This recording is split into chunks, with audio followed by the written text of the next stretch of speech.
Welcome to study for job. स्वागत है आप सबको हमारे चैनल में। दोस्तों, आज हम बौद्ध धर्म से रिलेटेड सभी महत्वपूर्ण प्रश्नों को देखेंगे और उनसे जुड़े जितने भी इंपॉर्टेंट फैक्ट हैं सभी पर देखेंगे। वीडियो को शुरू से हम देखें। अगर वीडियो पसंद आए तो चैनल को सब्सक्राइब करें, वीडियो को लाइक करें और शेयर करना ना भूलें। तो चलिए दोस्तों स्टार्ट करते हैं। पहला क्वेश्चन है, गौतम बुद्ध का जन्म कब हुआ था? तो इसका आंसर हो जाएगा ऑप्शन ए 563 ईस्वी पूर्व में। तो इसका आंसर हो जाएगा ऑप्शन ए। इंपॉर्टेंट फैक्ट्स जो हम देख लेते हैं। गौतम बुद्ध का जन्म कपिलवस्तु के निकट लुम्बिनी में 563 ईस्वी पूर्व में हुआ था। उनके पिता सुतोधन शाक्य गण के प्रधान थे तथा माता माया देवी वो भी एक गणराज की कन्या थी। 29 वर्ष की अवस्था में उन्होंने गृह त्याग दिया। इसे बौद्ध ग्रंथों में महाभिनिष्कर्मण की संज्ञा दी गई है। नेक्स्ट क्वेश्चन है, महात्मा बुद्ध की मृत्यु कहाँ हुई थी? महात्मा बुद्ध की मृत्यु कहाँ हुई थी? तो इसका आंसर हो जाएगा ऑप्शन सी कुशीनगर। कुशीनगर में महात्मा बुद्ध की मृत्यु हुई थी। जो इंपॉर्टेंट फैक्ट है उसको हम देख लेते हैं।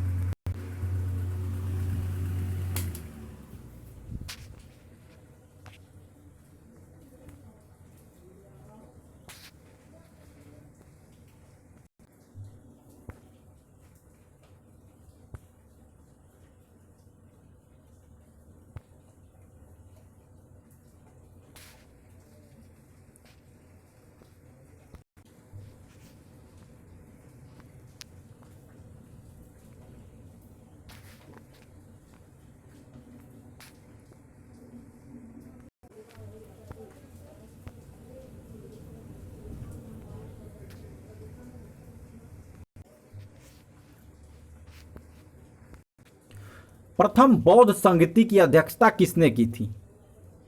प्रथम बौद्ध संगति की अध्यक्षता किसने की थी? तो इसका आंसर हो जाएगा ऑप्शन ए महाकश्यप। महाकश्यप ने प्रथम बौद्ध संगति की अध्यक्षता की थी। इंपॉर्टेंट फैक्ट देख लेते हैं।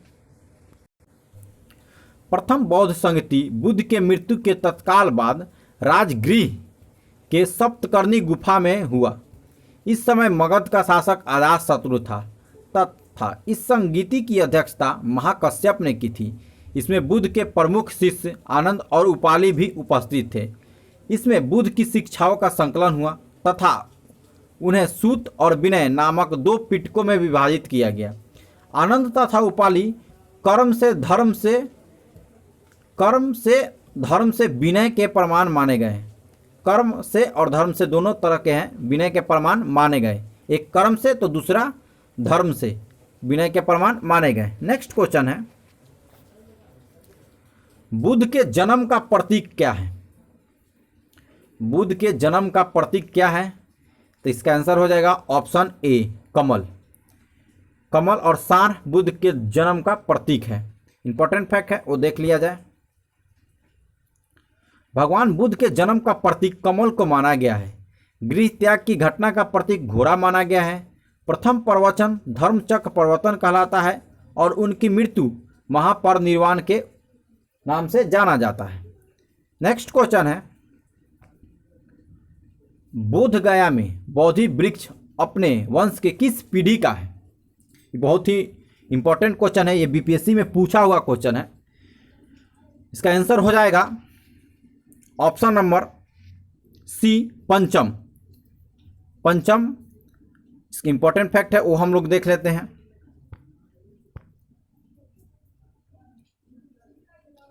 महाबोधि मंदिर स्थित वर्तमान में बोधि वृक्ष वह नहीं है जिसे नीचे बैठकर महात्मा बुद्ध ने ज्ञान प्राप्त किया था।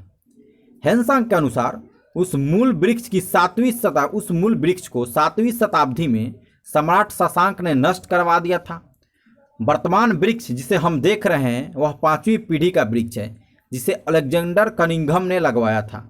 यह वृक्ष पूरी तरह से सुरक्षित है और संरक्षित है और केवल इससे गिरी हुई पत्तियों को ही छूने एवं उठाने का अधिकार है।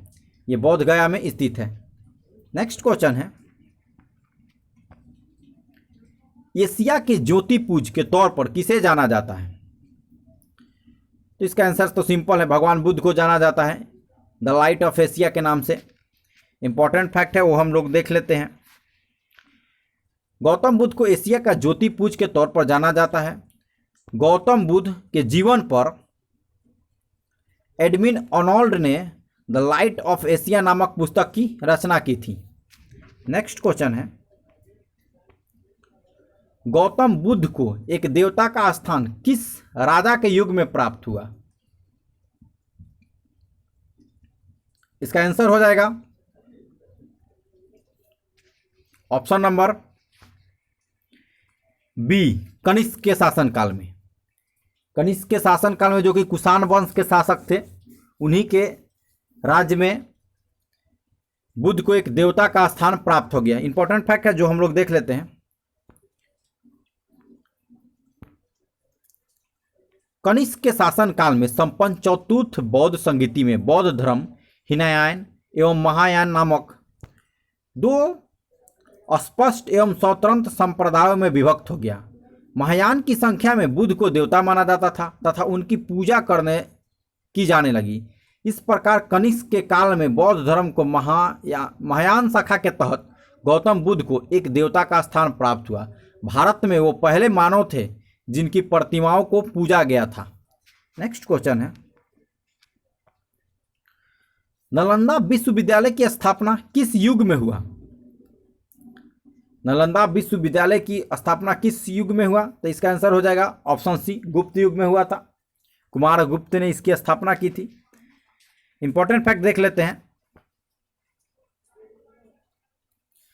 नालंदा एक विख्यात बौद्ध पीठ एवं विश्वविद्यालय था। यह बिहार में राजगीर के निकट स्थित था। 5वीं शताब्दी के मध्य गुप्त के समय नालंदा विश्वविद्यालय अस्तित्व में आया। सर्वप्रथम कुमार गुप्त प्रथम ने नालंदा बौद्ध विहार को दान दिए। बाद में बुद्ध गुप्त तथा गुप्त बाली द्वितीय नामक शासकों ने भी इसे बिहार दान में दिए। कई गांव दान में दिए जिससे इसका अथी चलता था। इसके अनुसार और नालंदा विश्वविद्यालय को बख्तियार खिलजी ने नष्ट कर दिया था। नेक्स्ट क्वेश्चन है, बौद्ध धर्म को स्वीकार करने वाली प्रथम महिला कौन थी? इसका आंसर हो जाएगा ऑप्शन बी, प्रजापति गौतमी, जो गौतम बुद्ध के मौसी भी थी और इनका लालन पोषण भी किया था। इंपॉर्टेंट फैक्ट जो है वो देख लेते हैं।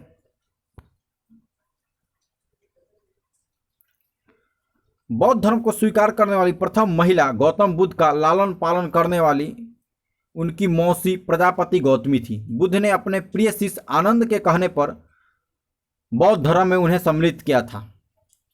दोस्तों, बौद्ध धर्म से जो भी इंपॉर्टेंट रिलेटेड बातें हैं वो मैंने हेडलाइन बनाकर लिख दिया है, जो आप लोग पढ़ ले, ये बहुत ही काम आएंगे। सबसे पहले जो है मैं पढ़ते जाता हूँ। बौद्ध धर्म की स्थापना गौतम बुद्ध ने की थी। गौतम बुद्ध का जन्म कपिल वस्तु के निकट लुम्बिनी में 563 ईस्वी पूर्व में हुआ था। दोस्तों, एग्जाम में अलग अलग तरह के इससे क्वेश्चन बनाते हैं। जैसे बौद्ध धर्म की स्थापना किसने की, तो ये देख लीजिए, गौतम बुद्ध ने। गौतम बुद्ध का जन्म कहाँ हुआ था, तो कपिल वस्तु के निकट।